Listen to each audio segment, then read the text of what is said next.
welcome to the video. My name is Zach, and I watched a lot of movies in 2022. I originally filmed a different version of this video, but I thought I acted stupid in it because I was trying to make it funny, but it was 2 a.m., and trying to be funny at 2 a.m. is never good. So today, I just wanted to shout out some of my favorite movies, and also my top 10 movies of 2022, in no particular order. I should say, up top, that I think film reviews are very helpful to get an idea of what a movie could be like. I don't think you should make your whole decision whether or not you see a movie based off of a film review. I love Jeremy Jahns, I love Chris Stuckman, but when I watch their reviews, it's more to kind of get how they felt about a movie, rather than whether or not I should go see one. So whatever I say is great in this video, you might not like. That's completely fine. Everybody has their own opinions. Movies aren't made for just me, so, you know. Up top, I wanted to give a few shout-outs to some great movies this year that aren't movies that are in my top 10 or anything like that. Although, movies change, experiences in life change. Maybe one day I'll have this great awakening that Scream 5 is my favorite movie in the whole world. Times change. Other movies that we have on our list: Me Time, Don't Worry Darling, Diary of a Wimpy Kid, Roderick Rules, Lightyear, The Secrets of Dumbledore, Sonic 2 the Hedgehog, Sonic the Hedgehog 2, A Christmas Story Christmas, Marry Me, Kimmy, The Adam Project, The Gray Man, Black Adam, which I do want to say real quick, I liked Black Adam a lot. I really enjoyed it. It's unfortunate that the DC Universe is kind of being wiped clean, but I think James Gunn and Peter Safran, who are now running things, are very trustworthy and can really make a great DC Universe that feels more connected than ever. Yes, it's unfortunate that we won't be able to see some of the great what-ifs, Man of Steel 2, Man of Steel versus Black Adam, but I'm glad that we've gotten what we've got, because I'm very happy with what we've got, and I can't wait to see what comes. So I guess what I'm saying is, lay off, guys. Let's not fire James Gunn just because he does something you don't like in movies. Anyways, let's not get into Twitter debates on this video. Let's just have some fun. The Bad Guys, Doctor Strange in the Multiverse of Madness, The Unbearable Weight of Massive Talent, Living, Bros, Empire of Light, Enola Holmes 2, Black Panther: Wakanda Forever, The Lost City, The Guardians of the Galaxy Holiday Special, Spirited, Where the Crawdads Sing, Werewolf by Night, Uncharted, Pinball: The Man Who Saved the Game, Wendell and Wild, Prey, The Northman, Strange World, Violent Night, Chippendale Rescue Rangers, Weird, The Al Yankovic Story, Ha, See How They Run, Fresh, Hustle, Barbarian, Minions: The Rise of Gru, The Outfit, Bodies, Bodies, Bodies, Death on the Nile. I really enjoyed that one. It's unfortunate that it didn't get a lot of box office acclaim. However, can't wait for A Haunting in Venice, but just knock the A off. Murder on the Orient Express, Death on the Nile, Haunting in Venice. A Haunting in Venice messes the whole thing up. Bones and All, Turning Red, The Good Nurse, and that's it for just shout-outs. But now honorable mentions. I'll make quick note of these. I wanted to particularly shout out X and Pearl. It's incredible how they were able to make two really great horror movies in 1 year. They're very different too. It's a great slasher film, and then like this 50s psychotic drama. It's great stuff. The Fabelmans, the story of Steven Spielberg, but changed to be fiction, but it's based on his life. The Black Phone, one of my favorite horror movies of this year. It was just a lot of fun. Ethan Hawke's performance is so chilling. The way that it was filmed too. The child actors in this film, special shout out to them, they did amazing. 13 Lives, a great Ron Howard movie. The Menu, funny story about this, I saw this a second time in theaters, but it was a theater where they serve food directly to you. So it felt kind of like we were parallel. But I was eating chicken nuggets and french fries and popcorn. And they were eating interesting stuff. Anyways. And a movie that I'm very happy to say is fantastic, Avatar: The Way of Water.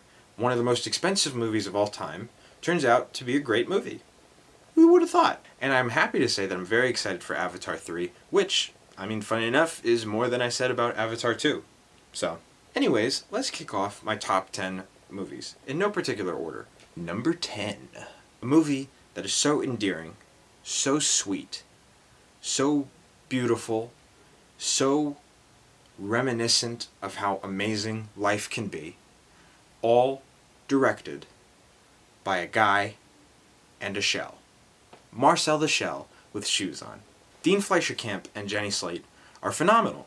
The story of a small shell looking for his family is incredibly one of the most sweetest movies I've ever seen in my life. Our constant theme about some of these top 10 is that I saw them at the SCAD Savannah Film Festival. You can go watch that video. That one's less about reviews. You'll just see me actually going to a movie and being like, that was great. I have thoughts later. I also have reviews of those movies, but they're quick little TikTok ones. So if you want more context or maybe just like a different perspective, because then I saw them the day of and then I was reviewing them, whereas now it's at the end of the year, go watch those. Those are fun. But anyways, Marcel the Shell with Shoes On. Another cool thing about Marcel the Shell is that he started out on YouTube. I say he, I'm talking about the character, obviously. I know Jenny Slate is a magnificent actress. Marcel the Shell with Shoes On started out on YouTube. And it grew into this cult following. I don't mean to shake the camera. It grew into this cult following, and now we have this amazing movie. Thank you. Number 9. It's funny to see when this trailer came out, everybody was like, wow, oh my goodness, we finally get to see some of it. And I was thinking in my head, I was like, what are you talking about? I saw this months ago. Also at the SCAD Savannah Film Festival, I had the absolute honor of seeing, ahead of schedule, ahead of release, The Whale. I mean, I think the reception and the hype around this movie alone speaks for itself. A great movie based off of a fantastic play, expertly directed, cinematographized, and acted. It's so beautiful. It's funny that Marcel the Shell with Shoes On made me cry happy, sweet, sad tears, where this one just made me feel awful. But in a good way, in a very dramatically satisfying way. I love The Whale. I hope it does get all the Oscar nominations, but I could just as easily say that for Marcel the Shell with Shoes On, and our next pick, number 8. The Banshees of Inisherin.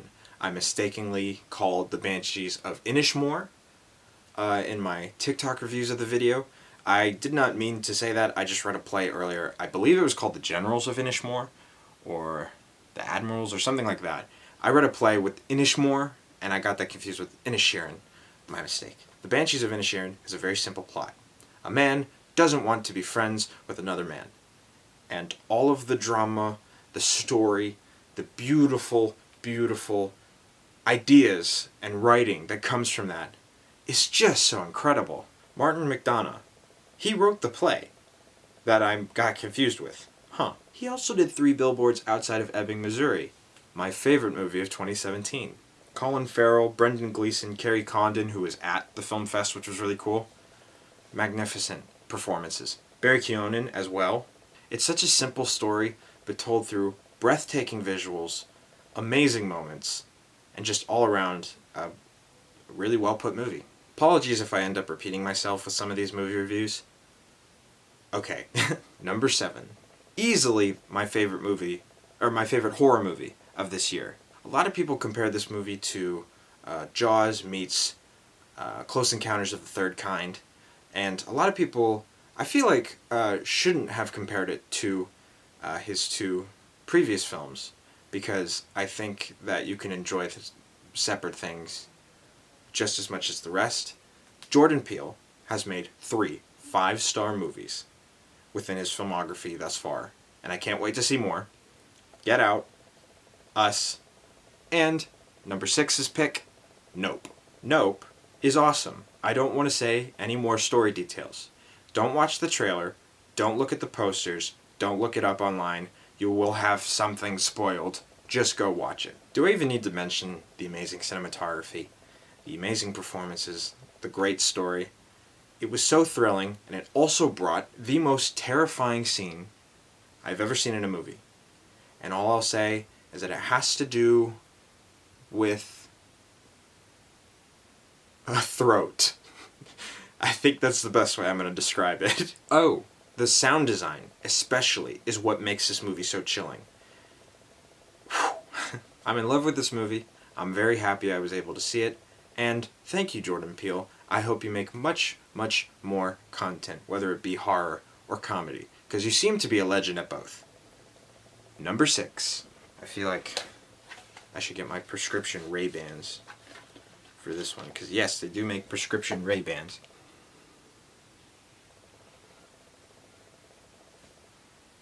Top Gun 2. Top Gun 2 Furious. Top Gun Maverick. The movie of the summer. I would have said that for Nope, but I think my dad likes this one more.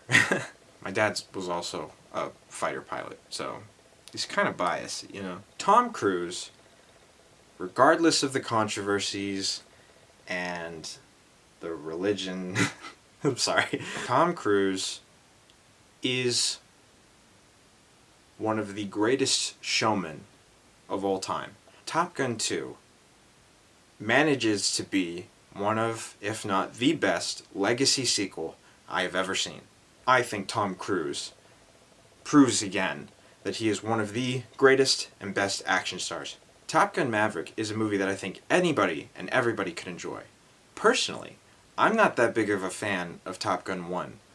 I wasn't as into it as I would have liked to be, but this one, holy cow, a great movie. I'm so happy it did as well as it did. I'm so happy Tom Cruise is just as awesome as he usually is. I can't wait for Mission Impossible 7 and 8. Whatever, super happy that this exists. Thank you. Number 5. This movie might be my favorite of the year. I am incredibly biased because I love murder mysteries. What's that you say? Is it Benoit Blanc with another case? Glass Onion. Ben Shapiro's favorite movie of 2022. I'm glad we can agree. Glass Onion is everything I love about the mystery genre. I also had the extreme pleasure of seeing this in a theater 3 times. I've seen it 4 times. 3 times. And the first time was at the Scat Savannah Film Festival. Janelle Monáe was there. Whew, awesome. Rian Johnson, if you're watching this, thank you for watching and clicking on my face. I am incredibly honored. But also, please tell me all your secrets on how you write a mystery, because you are the new Arthur Conan Doyle. Incredible characters. Amazing storytelling. Beautiful cinematography. A mystery that is just as compelling after you know the answer. It's all fantastic. The way that Rian Johnson is able to subvert the mystery genre so epically and so blatantly obvious twice is amazing. Point is, I love this movie. Might be my favorite movie. I'm biased, but still, go see this movie. It's on Netflix. It's amazing. Thank you, Rian Johnson, and everybody involved. I can't wait for more Knives Out movies. Number 4, the surprise hit of the year. That's not to say it's bad, or not to say that I thought it was going to be bad. I've seen this John Wick renaissance of, cool action movies that are fun and spunky and with a cool style. But Bullet Train was way more than that. The story alone is incredible. The performances are iconic. I think more and more people are realizing how incredible and amazing this movie is. If you missed it because you thought it might be bad, or it might be plain, or you've seen it before, you haven't. Go see this movie. I made my friends watch it. They love it too now. It's extremely hilarious. The action, you feel every hit. It's amazing. Every performance, including ones you weren't expecting. Phenomenal. I cannot wait for more movies like this. And by cannot wait, I mean hopefully there will be. I think there will be, but this was fantastic. Ooh, this might be a controversial number 3. Number 3. Wait. He's white? That's right, Elvis. I love this movie. It doesn't show you everything from his life, but I think that was enough still for me to love this movie. It's an incredible story told through amazing visuals that I think only this kind of movie could really tell. Baz Luhrmann does a fantastic job. Austin Butler probably will be nominated for Best Actor, and I wouldn't be surprised if he got nominated. I feel like there's a chain of actors winning Oscars because they played a famous musician really, really well. Elvis. This felt like the Elvis movie, and I loved it. It was so much fun. Number 2. I have it over here. I'm also going to bring the number 1 pick over too. just so. Oh, don't look, don't look. Did you see it? Don't look. Surprise. Number 2. The Batman. Can you see any Batman memorabilia? I have a bunch up there, but those are from the 1960s. I have 2 1960s Batman posters behind you. I'm a huge Batman fan. Making a movie with the same awesome action that you got from the Tim Burton and the Christopher Nolan ones, but with the mystery storytelling of Zodiac and David Fincher, makes an incredible film, apparently. Again, I'm biased. If you didn't care for this movie, I totally understand it. Although I think this was a very popular movie, so I'd be kind of surprised. Riddler is my favorite supervillain. He's just such a classic, fun type of person, and I don't know why I was so addicted to riddles for a time, but that was a lot of fun. His performance, Paul Dano's performance in this movie, incredible, amazing, beautiful, spectacular. So is Robert Pattinson, so is Andy Serkis, Zoe Kravitz, Colin Farrell. Wow. The story was really cool. The Batman lore that it was adding to the series felt new and fresh and so noir. It was an awesome, awesome movie. I'm very happy it finally came out, and I can't wait for the Batman 2. Now, the finale. Number 1. Number 1 is incredible because when the movie came out, everyone basically said, this is the best movie of all time. Okay, alright, I've heard that before, and then when I go see it, I'm like, cool.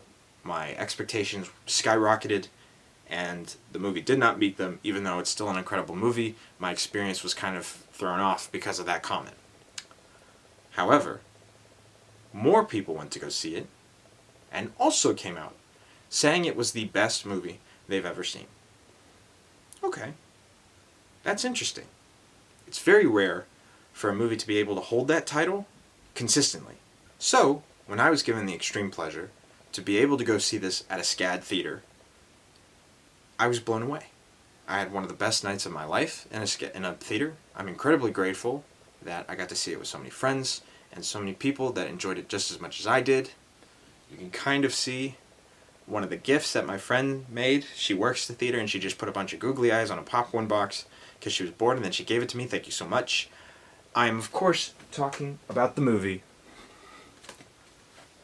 Everything, Everywhere, All at Once. Again, I want to reiterate, this is my top 10, and for as much as I love Everything, Everywhere, All at Once, I understand it if you didn't care for it.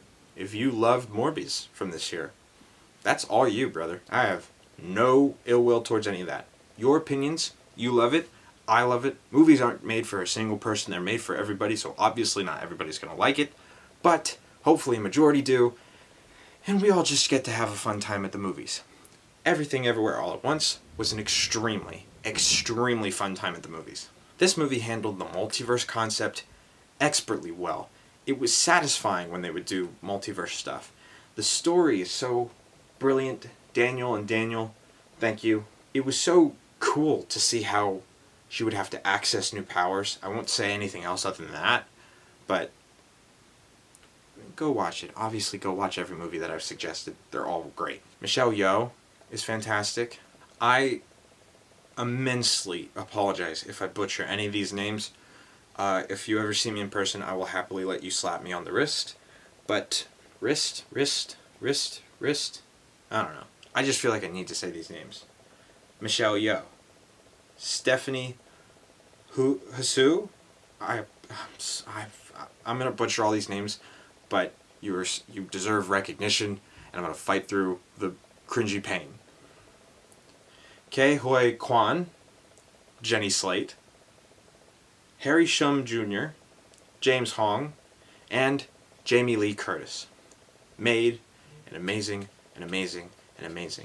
movie about everything, everywhere, all at once. And by once, we mean a approximately 139 minute movie made in 2022. It stopped recording. I don't know when it stopped. Of course it's on like the final sentence of me praising this movie. I love this movie. Thank you for making it. That's about it for movies. I mean, I've seen a lot of movies this year, and I can honestly talk about any of these for an hour, but I don't want to bore you. We also got a lot of great TV shows this year. Better Call Saul Season 6, The Bear, Only Murders in the Building, Stranger Things Season 4, Ozark Season 4. I mean, you have your She-Hulk, your Moon Knights, Andor, Obi-Wan Kenobi, Miss Marvel. I also saw Murderville. That was extremely funny. Watch the trailer. You'll like it if you like the trailer. Super funny stuff. If I forgot any movies or any TV shows or even any like media that I consumed this year, like I believe Bo Burnham's Inside Outtakes came out this year. Incredible. If I forgot anything, I'll leave it in the comment section or the description down below. 2022, baby. Thank you for watching. What do I have to say? I had a very good year. I'm very happy with how this year's turned out. I hope to improve upon it in 2023, like any other year. I'm also more confident in making YouTube videos. I would love to make more YouTube videos praising stuff that I love, just talking about stuff, just hanging out with you guys. And by you guys, I mean the camera. I've had a lot of fun this year. I'm very happy to have made the channel that I have now. I'm very happy to see all the movies that I have. I can't wait for more movies in 2023. I'm looking forward to a lot. Cocaine Bear #1. Anyways, for the last time of 2022, thank you for watching, and I'll see you later.